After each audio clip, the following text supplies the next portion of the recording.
सुंदरी मोती ओए गो मोर बिजली बत्ती धोरा देखी हो जो चाखी मुहे पाउडर से नो माखी देखे है सो सुंदरी मोती ओए गो मोर बिजली बत्ती धोरा देखी हो जो चाखी ए माबुआ तुम गेले नी ए पुष्पा बोले तो फ्लावर समझा क्या ओए गो फूलो पानी तुम्हें फूले एकते सीखी छगो धोरा पटे ओए गो फूलो पानी तुम्हें फूले एकते सीखी छगो धोरा फसे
लेखे साथी देखी तोर मुल्की हसी धोरा देखी जीवा पति तुमर मोर प्रेम पिरती सुआ सारी लेखे साथी देखी तोर मुल्की हसी धोरा देखी जीवा पति एक हके भने बोले बुलेगी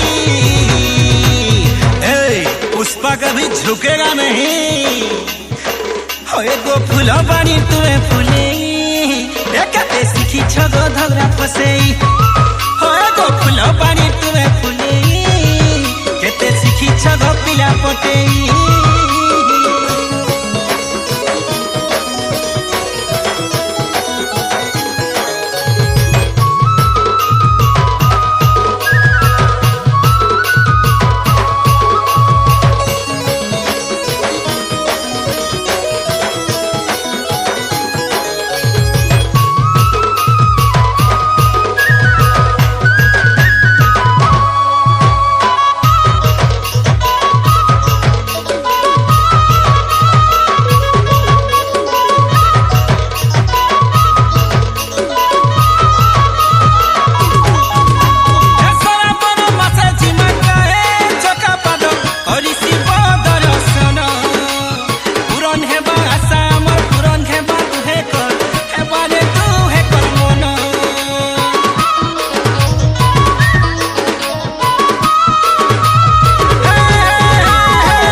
नहीं है, सिर्फ मेरी है।